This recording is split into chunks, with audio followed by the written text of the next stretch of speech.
감사합니다. 네, 이렇게 오랜만이 아니죠. 처음인 것 같네요. 스승의 은혜를 앞에서 이렇게 들어볼 날이 올 줄은 상상도 못했는데 너무 감사합니다. 제가 정말 민망스럽지만 하여튼 감사히 받겠습니다. 오늘 제가 설교의 제목을 제국과 천국이라고 정했습니다. 사실 이거는 책 제목이기도 해요. 브라이언 왈시라는 사람이 그의 아내와 쓴 책 제목이 제국과 천국인데, 거기서 왈시 부부는요 골로새서를 설교를 합니다. 골로새서를 매우 독특한 방식으로, 우리가 볼 땐 독특하지만 그들이 이야기할 때는 유대인의 방식으로 그러니까 이렇게 골로새서를 설명한다라고 하면서 현대인에 맞게 골로새서 이야기를 들려주는 책이 제국과 천국이라는 책인데, 중요한 건 제가 여기서 책 이야기를 하려는 것이 아니라 그 책의 서문에서 왈시가 했던 말이 저에겐 너무 놀랍고 충격적으로 들렸기 때문입니다. 거기서 왈시가 책을 쓰면서 뭐라고 이야기를 했냐면, 하나님에 관련된 책을 쓰는 거 아닙니까? 뭐라고 얘기했냐면, 단 하나의 내용도 우리가 살아보지 않은 내용은 쓰지 않으려고 했다 라는 말을 해요. 단 하나의 내용도 우리가 살아보지 않은 것은 쓰지 않으려고 했다. 그러니까 저한테는 이제 하나님의 말씀을 전하는 저의 입장에서는 이게 매우 도전적으로 느껴지는 거죠. 그러니까 제가 말씀을 전하거나 이렇게 말씀을 나눌 때에 이렇게 선언을 하고 시작하는 거죠. 앞으로 저는 제가 살아보지 아니한 말씀은 전하지 않겠습니다 하고 시작하고 설교를 하는 것이라고 느껴지지 않습니까? 참 그래서 되게 많이 놀랐었어요. 사실 왈시 교수는 대단히 좀 특별하고 독특한 분이시거든요. 매우 학적으로도 탁월하시지만 정말 삶 가운데서도 그걸 많이 실천하려고 해요. 제가 아는 게 맞다면 캐나다에 사시는데 하나님께서 창조하신 지구를 오염시키는 걸 최대한 안 하려고 해서 캐나다에 살면서 교수가 차가 없이 산단 말이죠. 대중교통을 거의 불가능한 일이라고 하거든요. 캐나다에서 대중교통을 이용하면서 산다는 것이, 자기 차가 없이 산다는 것이 말이죠. 그냥 불황자가 아닌데 교수신데 말입니다. 그러니까 그런 식의 실천을 하는 사람이 그렇게 얘기를 하면서 책을 썼을 때에 전 참 많이 도전을 받았습니다. 결국에는 문제는 무엇이냐면 그거 아니겠습니까? 앞에 말씀을 전하는 저나 듣는 여러분들이나 우리가 모두가 다 사실 하나님의 말씀을 듣는 입장에서 서 있는데, 결국에는 말씀을 살아내느냐 안 살아내느냐, 그거 아니겠습니까? 아무리 제가 하나님의 말씀을 여기서 막 무언가 있는 척 진지한 표정과 함께, 때로는 어떨 때는 감격에 젖은 채로 말씀을 전한다 하더라도 이 말씀과 내 삶이 분리되어 있다면 사실 그 말씀은 의미가 없는 거죠. 마찬가지입니다. 여기서 졸든 깨어있든 상관없이 하나님의 말씀이 선포되었을 때에 그 말씀을 듣고 행하지 않는다면 사실은 의미가 없는 거죠. 그러니까 이런 의미에서 우리가 말씀을 오늘도 듣기에 앞서서 먼저 정말 이 말씀을 하나님께서 하시는 이유는 이 말씀을 듣고 알라라는 것도 있겠지만, 그보다는 이 말씀을 듣고 살라라는 거 아니겠습니까? 오늘 과연 하나님의 말씀을 통해서 우리에게 하나님께서 어떠한 삶을 요청하시는지를 들었으면 좋겠습니다. 오늘 본문은 하늘의 찬양이 울려 퍼지는 장면입니다. 우리가 여기서 아마 아무도 모르시는 분이 없을 핸델의 오라토리오 메시아 가운데 할렐루야가 본문을 바탕으로 쓰여졌죠. 본문 가운데 할렐루야 계속해서 반복되어 나오지 않습니까? 특별히 6절 보면 할렐루야 우리 주 하나님 곧 전능하신 이가 통치하시도다, 유명한 구절이 나오는 그 말씀이 바로 요한계시록 19장 말씀입니다. 그런데 누가 찬양을 하죠? 누가 여기서 이렇게 큰 목소리와 함께 영광스러운 찬양을 하고 있습니까? 누가 찬양을 하냐면 우리가 하죠. 우리가 결국에는 이 찬양은 우리의 찬양이 되어야 한다는 것을 생각해 볼 필요가 있습니다. 우리가 이 땅을 살아가면서 많은 삶들과 우여곡절을 겪고 나중에 주님의 품으로 갔을 때의 모습을 성경은 이야기하고 있다는 그 생각을 가지고 말씀을 읽었으면 좋겠습니다. 여기서 지금 할렐루야를 나중에 외치면서 하나님께 찬양을 드릴 존재는 나와 상관없는 존재가 아니라 바로 내가 되어야 한다는 것입니다. 그렇다면 어떻게 하면 우리가 계시록 19장의 할렐루야의 찬양을 하나님께 올려드릴 수 있겠습니까? 저는 오늘 계시록의 말씀을 통하여 이 땅 가운데 그리스도인들이 어떻게 살아가야 하며 어떻게 살아갈 때 결국에는 그 사람이 나중에 주 앞에 갔을 때 할렐루야의 찬양을 부를 수 있을 것인가에 관련된 이야기를 나눠보려고 합니다. 먼저 계시록에 대해 이야기할 때 계시록은요, 어떤 미래에 대한 예언, 즉 우리가 흔히 아는 노스트라다무스와 같은 앞날이 뭐가 있을까라는 것을 알려주기 위해 우리들에게 주어진 책은 아닙니다. 물론 계시록은 예언적 성격을 갖고 있죠. 예언적 성격을 갖고 있다는 말도 약하죠. 예언서입니다. 예언의 미래에 일어날 일을 이야기하고 있지만 1차적으로 미래에 이런 일이 일어날 거라는 걸 우리들에게 알려주는 방식으로, 내일 동쪽으로 가라, 그러면 귀한 사람을 만날 것이다 라는 식으로 계시록은 쓰여있지 않다는 것입니다. 계시록의 초점은 오히려 반대입니다. 미래에 대한 이야기를 하는 것 같지만 계시록은 철저히 현재 중심적입니다. 즉 그리스도인의 제자도에 관련된 얘기를 계시록은 들려주는데, 제국의 질서 한가운데에서 하나님의 나라, 즉 천국의 백성들은 어떻게 살아가야 하는가가 바로 계시록입니다. 사실 계시록을 쓴 사도 요한이 로마 제국이라는 그 제국 한가운데서 살아갔던 하나님의 백성 아닙니까? 즉 제국의 한가운데 살아가면서 제국의 질서가 통치하는 그 땅 가운데 살아가면서 어떻게 살아가는 것이 하나님 나라의 백성이 합당한 삶인가를 이야기하는 것이 바로 요한계시록이라고 하는 것이죠. 제국이라고 하니까 좀 낯선 단어입니다. 세상의 질서라고 이야기하시면 편할 것 같습니다. 모든 사람들이, 이 땅을 살아가는 모든 사람들이 그 안에서 살아가며 그 질서에서 제외되면 마치 실패한 것 같은 것을 여겨지게끔 만드는 그러한 거대한 나라가 바로 제국입니다. 한번 곰곰이 생각해 보면 참 왜 그렇지? 라고 여겨볼 것들이 많이 있어요. 왜 우리는 가난하면 실패했다고 여깁니까? 대학이나 취업에 성공하지 못하는 사람은 실패한 인생입니까?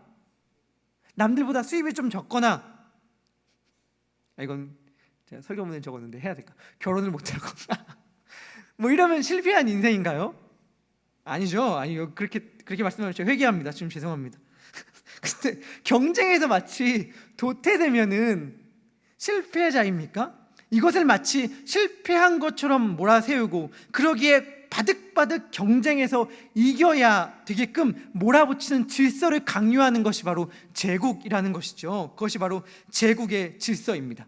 여기서 우리가 하나 생각해 볼 것이 있습니다. 우리는 제국의 질서 아래서 살아갑니까? 아니면 하나님 나라의 질서 아래서 살아갑니까?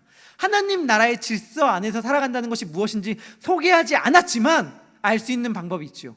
제가 하나님 나라의 아래서 살아가는 삶은 이것입니다라고 설명하기 전에도 우리가 제국의 질서 아래 살아가는가 하나님 나라의 질서 안에 살아가는 걸 알아가는 방법이 있는데, 그것은 뭐냐면 우리가 세상 사람들과 제국 안에서 살아가는 사람들과 동일하게 살아가는가 아닌가를 통해서 알 수 있죠.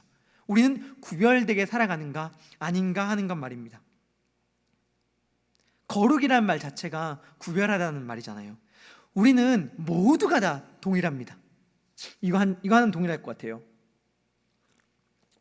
말만인 사람은 싫어합니다. 말만. 그렇죠? 행하면 실천은 없이, 실천 없으면, 말 없으면 그래도 봐줄만 한데, 말 없으면 그래도 이해할 만한데 실천은 없고 막 말만 많은 사람 있잖아요. 우리는 그런 사람들 다 싫어하지 않습니까? 그런데 주일날 이렇게 교회에 나와서 예배를 드린다는 것을 제외하고 우리가 세상에서 그리스도를 안 믿는 사람과 조금도 차이가 없이 살아간다면, 하나 차이가 있다면 나 예수님 믿어, 나 교회 다닌다는 말 외에는 하나도 차이가 없이 살아간다면 우리는 제국의 질서 아래 살아간다고 볼 수 있을 것입니다. 그러니까 중요한 것은 우리가 구별된 자인가 아닌가 하는 것이죠. 그리고 군대 때를 생각해 봤습니다. 제가 술이라는 것이 있지 않습니까? 술, 여러분 술 좋아하십니까? 제가 술을 고등학교 3학년 때 100일주를 마지막으로 끊었습니다. 끊고 군대를 들어갔죠. 군대 술 마시지 않으리라. 여러분들 엄청난 믿음의 결단이라는 걸 알아야 됩니다. 여러분, 홍대 한국판에서 대학교 1학년 생활하면서 술을 한 잔도 안 마셨으니까 엄청난 믿음의 결단이죠. 여러분, 근데 아닌가요? 근데 군대에 딱 들어가니까 이등병이죠. 이등병 아닙니까? 대회장님이 술을 딱 권해주시는 거예요. 안 마십니다 했어요. 안 마십니다. 안 마십니다. 왜 안 마시냐고 하니까 저 교회 다니면서 안 마십니다라고 얘기했어요. 일단 왠지 그런 영웅담 하나 만들고 싶었어요. 그래서 뭐 믿음의 결단이라기보다는 대장님이 권하는 술, 제일 높으신, 우리 부대에서 제일 높으신 분이지만 권하는 술을 이등병이 안 마시는 믿음의 결단, 이 역사를 한번 내 인생에 한번 기록으로 남겨보리라. 그래서 안 마십니다 이렇게 얘기했어요. 별 문제 없어요. 문제 없이 넘어갔죠. 우리는 술을 강요하는 군대 문화도 아니었고 좀 하나님의 은혜일까요? 술을 강요하는 대학 문화도 아니었어요. 근데 문제는 언제 발생합니까? 강요가 아닐 때 발생하죠. 강요가 아닐 때. 그러니까 제가 가장 좋아하는 고참이 전역을 하는 거죠. 전역을. 가장 좋아하는 고참이 전역을 하면서 자 이제 전역하니까 씁쓸하잖아요. 이별은 또 주님 이별은 또 이렇게 뭔가 묘한 감정을 불러일으키잖아요. 그래서 이별할 때 처음으로 제가 그때 상병이었나 1병이었나 기억이 잘 안 나는데 좀 한동안 군대생활 가운데 그걸 지켰다가 술 한잔 했습니다. 이별은 뭔가를 불러일으키니까 한잔 한 다음에 그 다음에 어떻게 되죠? 제가 무슨 얘기를 하려고 이렇게 이 얘기를 길게 하는지 모르겠네요. 그 다음에 무너지기 시작하죠. 그 다음부터는 뭐 부어라 마셔라 이렇게 됐어요. 그런데 갑자기 언제 한번 회식 자리가 있어요. 회식 자리가 이제 더 이상 저는 이제 그런 데서 이렇게 독특한 존재가 아닌 사람이 되었습니다.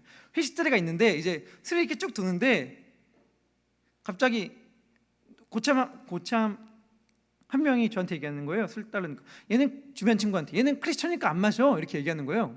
그래서 제가 무슨 말씀입니까 이렇게 하고 이렇게 딱 마시는 순간 고참 했던 말이 지금까지 기억이 나요. 지금까지 뭐라고 하냐면 뭐야 가라 크리스천이네 이렇게 말한 가라 크리스천이란 말이, 가라라는 말 여러분들 다 아시죠? 군대 용어가 아니라 일반 용어죠. 가짜 크리스천이네 이 말이 아직까지 저는 귀에 남아요. 술 맛이 뚝 떨어지더라고요. 뚝. 그 다음에 제가 술을 마셨겠습니까? 안 마셨겠습니까? 이건 노코멘트로 제가 달겠습니다.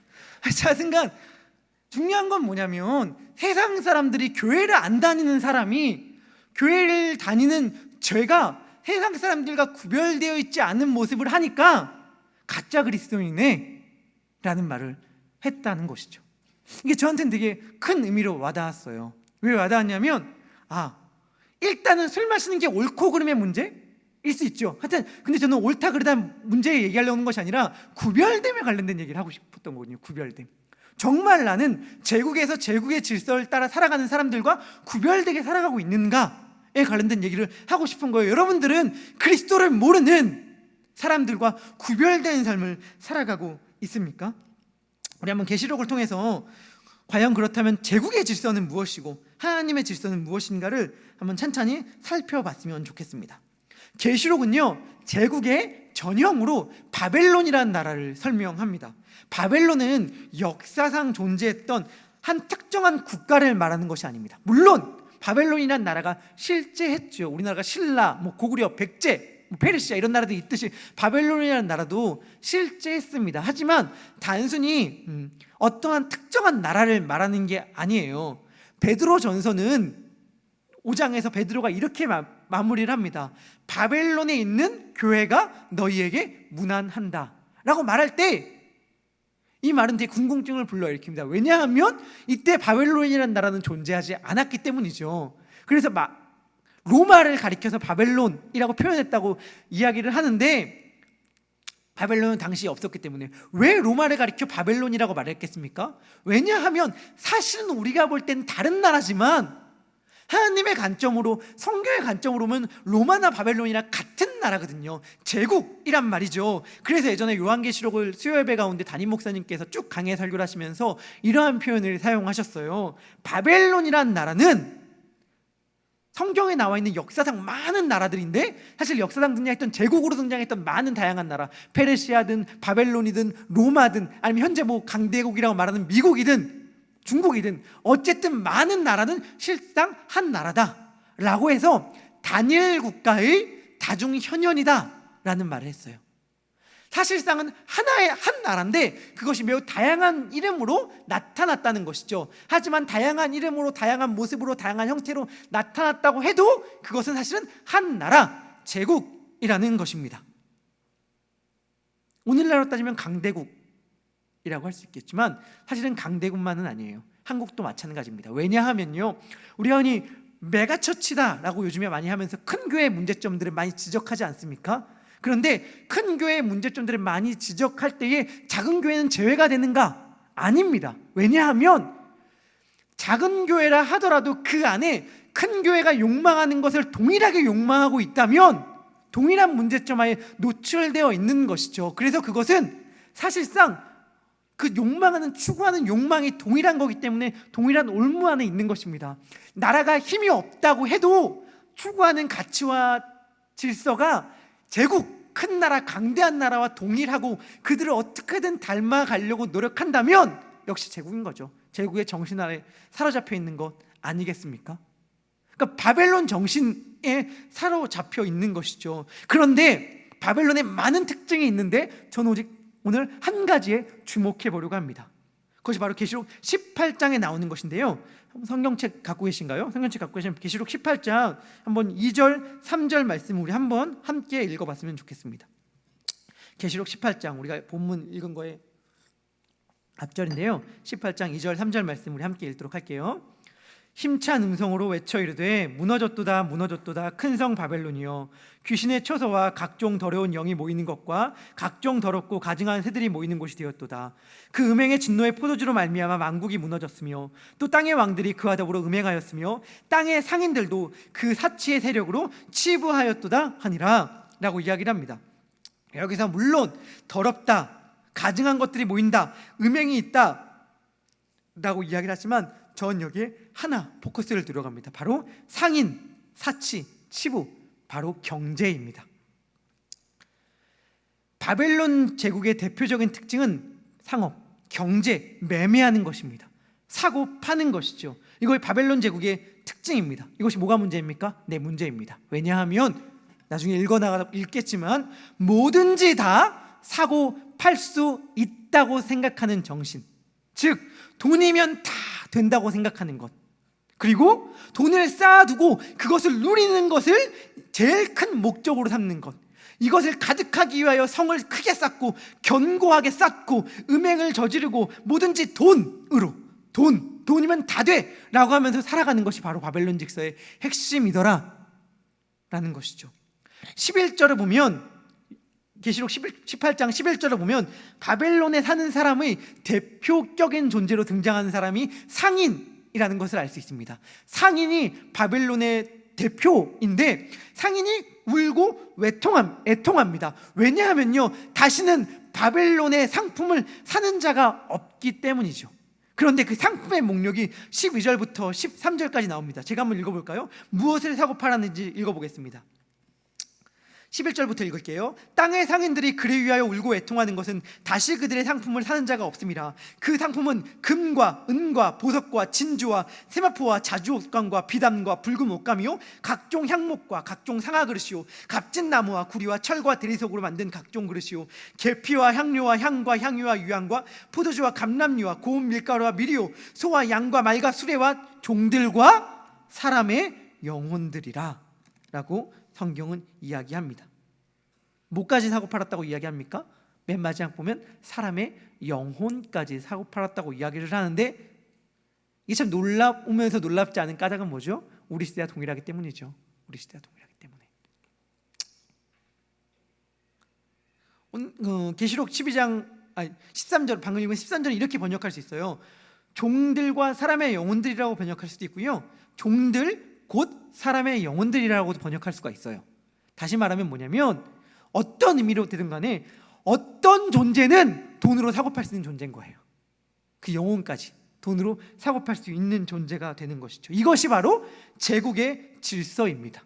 사람을 수양하고 물량화합니다. 하나님의 형상으로 지어진 사람을요, 그래서 결국엔 영원 뒤에 빛나는 그 무엇과도 비교할 수 없는 영광스럽고 존귀한 존재가 될 그 사람을 돈을 주고 돈 몇 푼에 사고 팔고 하는 질서가 바로 제국의 질서라는 것입니다. 오늘 꼭 이 땅 같지 않습니까? 우리가 사는 세상 같지 않습니까? 그리스도인들은 다르게 살아갑니까? 그리스도인이라면 먼저 결론을 얘기한다면 이 질서에 거부해야 합니다. 이 질서와 싸워 나가야만 합니다. 이 질서에 물들지 않도록 싸워야 합니다. 누구를 만나더라도 누구를 대하더라도 그리스도께서 그를 위하여 죽은 자라는 인식, 하나님께서 형상으로 만드신 존재라는 인식으로 늘 대해야 합니다. 이것이 그리스도인들이 제국과 싸우는 방식 가운데 하나가 되겠지요. 여러분 혹시 카톡 복음이라는 말 모르죠? 모르실 겁니다. 왜냐하면 제가 아는 형이 지어낸 말이기 때문에. 근데 뭐냐면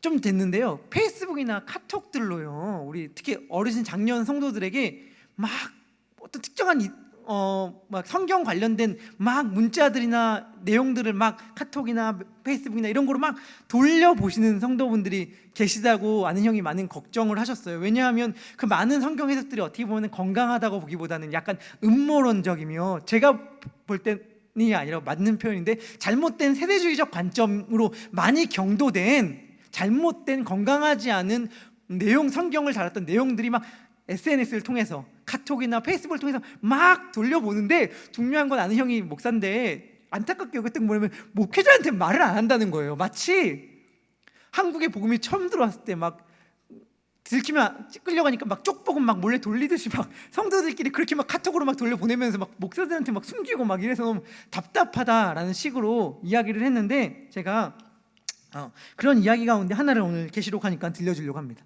뭐냐면 요즘은 좀 옛날만큼은 시들해진 것 같아요. 그런데 그때 많이 이렇게 막 내돌았던 얘기 중 하나가 베리칩이라는 것입니다. 혹시 들어보셨나요? 몸에 이식하는 생체 칩을 말하는 거죠. 그러니까 그 막 많은 음모론적이라는 표현을 듣고 기분 나빠할 수 있겠습니다만, 하여튼간 그런 식의 성경 해석을 주장하는 사람들은 베리칩이 곧 이퀄 짐승의 표이다 라는 식으로 설명을 했죠. 베리칩은 곧 짐승의 표이기 때문에 베리칩을 몸에 이식받으면 어떻게까지 주장하냐면요, 제가 들을 때 어떻게까지 주장하냐면 회개해도 지옥에 간다고 주장하더라고요. 짐승의 표니까, 짐승의 표를 맞으니까 그거를 이식받으면 지옥 간다 무조건, 이런 식의 내용입니다. 그러면서 그게 짐승의 표 666이라는 건데, 그 근거를 요한계시록 13장에 두도록 해요. 요한계시록 13장 16절부터 18절까지 이렇게 이야기를 합니다. 제가 한번 읽어볼까요? 그가 모든 자, 곧 작은 자나 큰 자나, 이건 짐승입니다. 부자나 가난한 자나 자유인이나 종들에게 그 오른손이나 이마에 표를 받게 하고, 이 표를 누구든지 이 표를 가진 자 외에는 매매를 못하게 하니, 이 표는 곧 짐승의 이름이나 그 짐승의 수라. 지혜가 여기 있으니 총명한 자는 그 짐승의 수를 세어보라.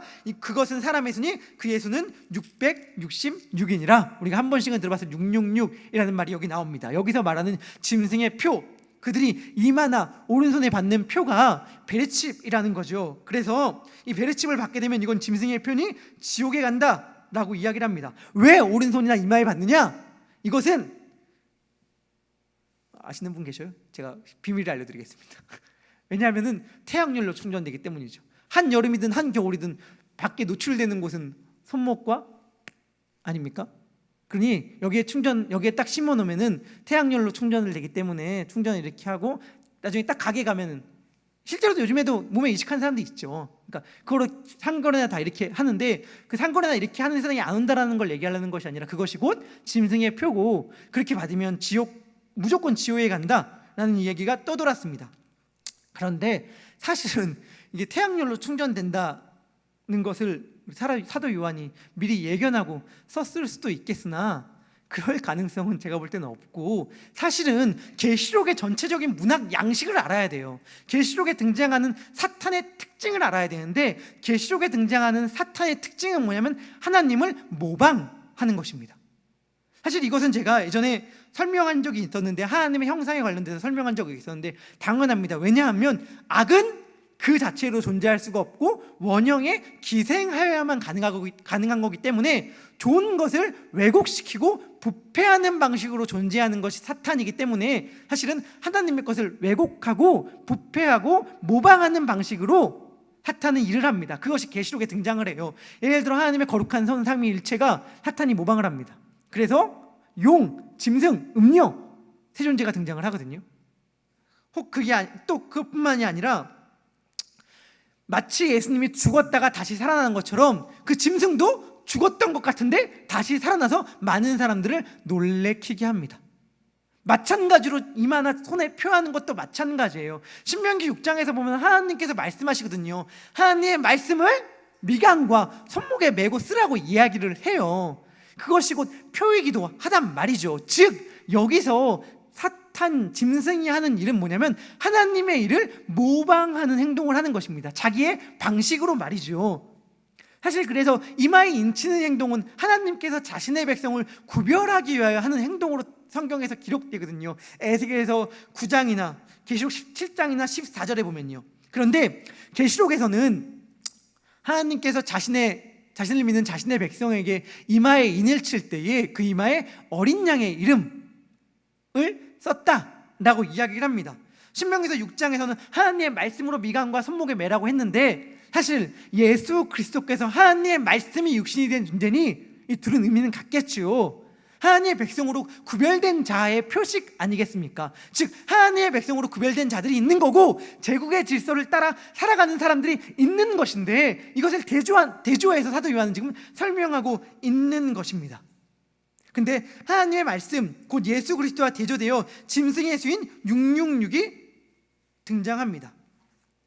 이걸로 아까 음모론자들은 이걸로 계산들을 이제 앞으로 모든 경제 활동들을 할 테니까 이 칩을 이식받지 않으면 경제 활동에서 배제가 되니 억지로 칩 이식을 강요로 받는 것이고 그러니 칩을 받을 수밖에 없고 여기서 배제된 사람들은 고난을 받는다라는 식으로 이야기하는데 이것은 정말 그러니까 성경이 어떠한 문학인지를 약간 좀 모르는 해석입니다. 사실 옛날에 제가 어렸을 때는 저 여러분들이 나이 차가 많이 나나요? 제가 어렸을 때는 666이 컴퓨터라는 주장도 있었고 바코드라는 주장도 있었어요.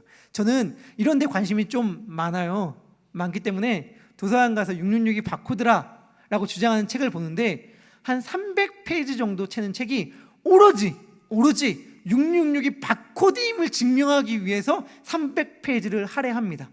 우리 때 했던 농담으로 참 아이러니한 모습은 뭐냐면 666이 바코드라는 걸 주장하는 그 책 역시 바코드를 달고 나와서 판매가 된다는 것이었다는 거죠.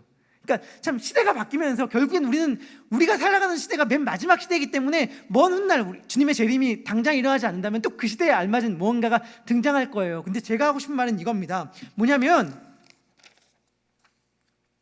사도 요한이 우리 시대의 베르칩을 바라보고 성경을 썼다는 것이 아니라 단일 국가의 다중현현이라는 말을 기억해 볼 때에 그 시절에도 사도 요한은 그 사람들을 위해서 메시지를 쓴 거고 지금도 우리들을 위하여 성경을 썼다는 것을 우리가 이해할 필요가 있습니다. 즉 사도 요한은 특정한 어떠한 사물에 대해 얘기하는 것이 아니라 하나님의 질서, 사탄의 질서에 관련된 이야기, 원리에 관한 이야기를 한다는 것인데 그것이 무엇이냐면 사고판다, 매매라는 것이죠. 지금 사도 요한은요 하나님의 질서와 대조되는 사탄의 질서를 얘기하면서 그것을 무엇이라고 얘기하냐면 매매라고 이야기한다는 것입니다. 매매하기 위해서 매매. 제가 상업, 경제를 부정하는 것이 아니라 돈이 최고의 가치가 되어버린 이 질서를 이야기하는 것입니다. 희생, 양보, 나눔, 베품, 낮아짐이 아니라 돈으로 다 사고 팔려고 하고 경쟁으로 이기려고 하는 그 질서 말이죠. 제국의 질서의 핵심이 매매라는 것을 성경은 우리들에게 이야기하는 것인데 그걸 가지고 태양열로 충전하느니 뭐느니 이야기하는 것은 저는 좀 약간 우습습니다. 그런데 그러한 우습지만 웃을 수만 없는 것은 뭐냐면 이 말이 진짜 이러한 의미라는 것을 성경에서 무언가 말하고자 하는 진의를 생각할 때에 정말 우리 시대와 소름 끼치게 닮아있기 때문에 무섭기도 합니다. 순수한 선물과 배려가 사라진 세상, 무슨 의도는 있지 않을까 하면서 살아가는 세상, 내가 베푼 호의에 대해서 의심을 받는 세상 가운데 우리는 살아가지 않습니까? 계시록에서 매우 의미심장한 것이 있습니다. 그것은 뭐냐면 구원자이신 예수 그리스도가 어떻게 묘사되는가 하는 것입니다. 예수님에 대한 많은 묘사들이 계시록에 등장하잖아요. 그런데 가장 압도적이며 주된 이미지는 하나입니다. 뭐냐면 어린 양, 죽임당한 어린 양. 요한계시록 전체를 관통하는 이미지는 죽임당한 어린 양의 이미지입니다. 사실 요한계시록은 나중에 예수님께서 오실 이야기를, 먼 미래에 대한 이야기를 하잖아요. 그렇다면 재림하시고 심판하시는 왕, 통치자의 이미지가 주된 이미지라면 얼마나 멋있겠습니까? 아니면 잠깐 등장하는 계시록 5장의 유다지파의 사자, 여기는 사자는 동물, 라이온, 사자인데 유다지파의 사자의 이미지가 주된 이미지라면 얼마나 멋있겠습니까? 마치 제가 루이스 읽기 모임을 하는데 루이스의 나니아 연대기에 등장하는 아슬란처럼 말이죠. 그러한 사자의 이미지라면 얼마나 멋있겠어요. 그런데 계시록 전체를 관통하며 가장 주된 이미지로 나온 것은 뭐냐면 어린 양이라는 거예요. 그냥 어린 양도 아니고 어떤 어린 양이요? 일찍이 죽임을 당한 어린 양이라는 것입니다.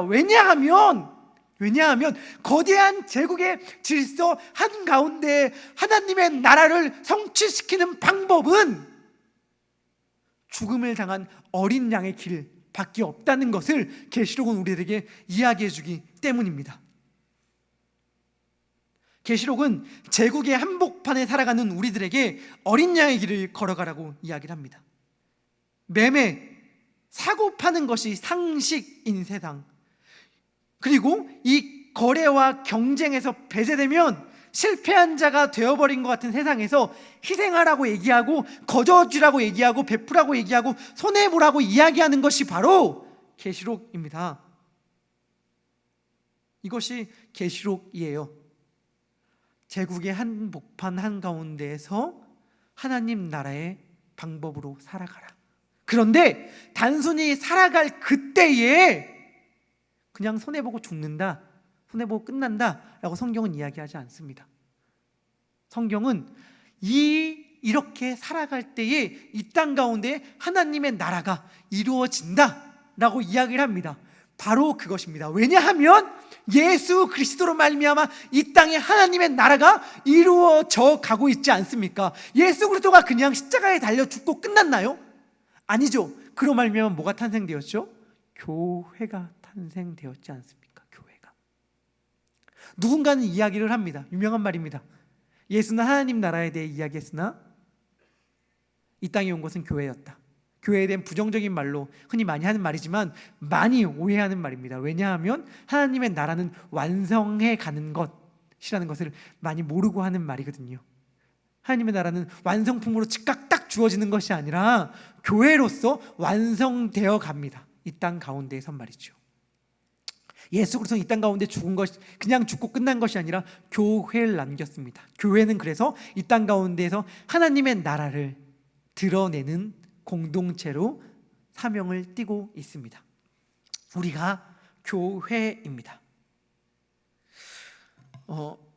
빌립보, 신약 시대에 보면 빌립보라는 지역이 있습니다. 이 지역은요 로마의 시민권을 갖고 살아가는 사람들이 많이 있었어요. 다 알죠? 당시에 신약 시대 당시에 로마의 시민권이라는 게 얼마나 큰 특혜였다는 사실을 말이죠. 로마의 시민권이라는 것은 매우 큰 영광이었고 매우 큰 특혜였습니다. 빌립보에 살아가는 사람들 가운데 많은 이들이 로마의 시민권을 갖고 있었기 때문에 빌립보인들은 시민권이라는 개념에 대해서 잘 알고 있었습니다. 그런데 바울이 빌립보 교회에 쓴 빌립보서 3장 20절에서 바울은 이렇게 이야기를 합니다. 제가 읽어보도록 하겠습니다.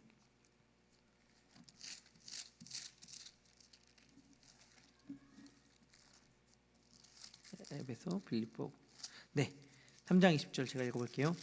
그러나 우리의 시민권은 하늘에 있는지라 거기로부터 구원하는 자 곧 주 예수 그리스도를 기다리노니 그는 만물을 자기에게 복종하실 수 있는 자의 역사로 우리의 낮은 몸을 자기의 영광의 몸의 형체와 같게 변하게 하시리라.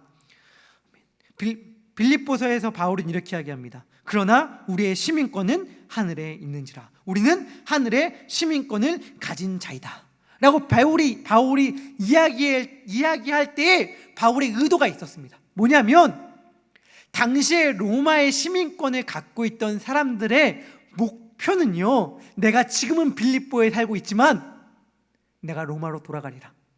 내가 내 시민권의 나라 로마로 돌아가서 로마의 문화와 문명과 법과 제도의 혜택을 누리며 살리라 하면서 로마로 돌아가는데 목표와 목적을 삼지 않았어요. 당시에 로마의 시민권자의 목표와 목적은 뭐냐면 내가 지금 살아가고 있는 이 땅에 로마의 법과 제도와 문화와 문명을 도입시키리라 하였어요. 그래서 이 땅도 로마처럼 개화시키리라, 문명을 꽃피게 하리라 라고 인식했던 것이 바로 로마의 시민권을 갖고 있던 사람들의 마인드였습니다. 그래서 빌립보라는 도시는 로마처럼 됐거든요. 빌립보의 별명은 소로마, 작은 로마였습니다. 마찬가지예요. 바울은 지금 이러한 인식을 가지고 편지를 쓰고 있는 거예요. 하늘의 시민권은 우리가 가졌습니까?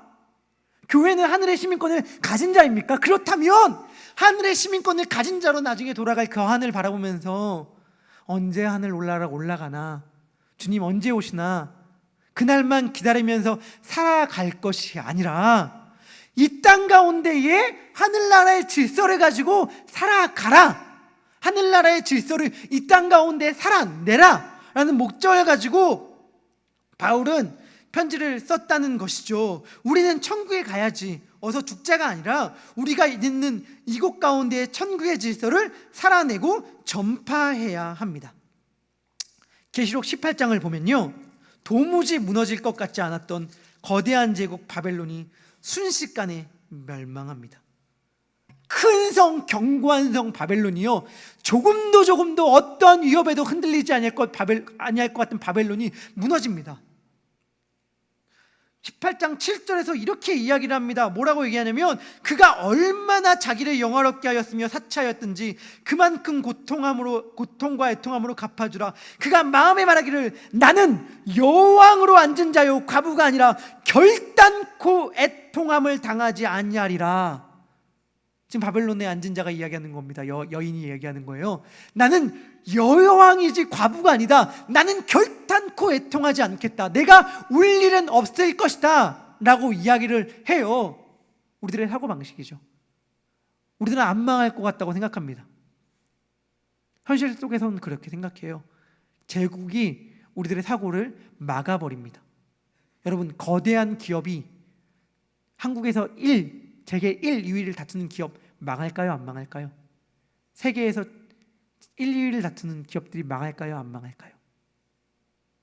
중요한 것은 무엇이냐면 결국엔 망합니다 라는 답을 이야기하기에 앞서서 우리가 얼마나 제국적 질서와 상상 아래 갇혀 있는가에 대한 이야기를 하려고 해요. 하나님의 나라의 질서로, 하나님의 나라로 상상할 줄 우리는 알아야 합니다. 도저히 무너질지 않을 것 같았던 그 거대한 바벨론이 어떻게 됩니까? 17절에 보면 이렇게 얘기합니다. 그러한 부가 한 시간에 망하였도다. 모든 선장과 각처를 다닌 성객들과 서원들과 바다에서 일어난 자들이 멀리 서서 그가 불타는 연기를 보고 외쳐 이르되 큰 성과 같은 성이 어디 있느냐 하며 티끌을 자기 머리에 뿌리고 울며 애통하여 외쳐 이르되 화이토다 큰 성이여 바다에서 배부리는 모든 자들이 너의 보배로운 상품으로 치부하였더니 불을 쌓아두었더니 한 시간에 망하였도다.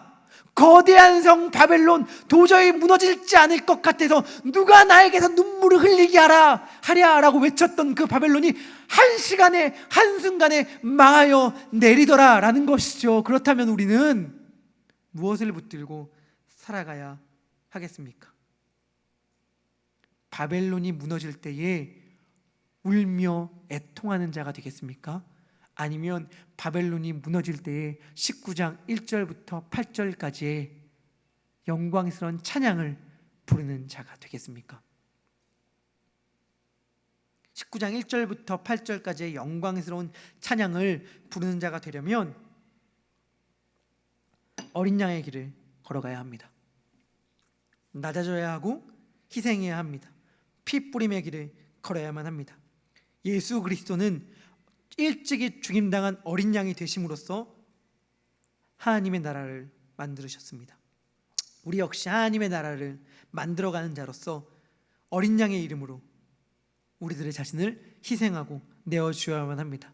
끊임없이 제국과 싸워야 합니다. 우리 같이 찬양했으면 좋겠습니다. 우리 올라와서 예수의 피를 힘입어 찬양할 때에 정말 그리스도의 제자로서 이것을 늘 기억하며 살아가는 청년교회의 지체들이 되었으면 좋겠습니다.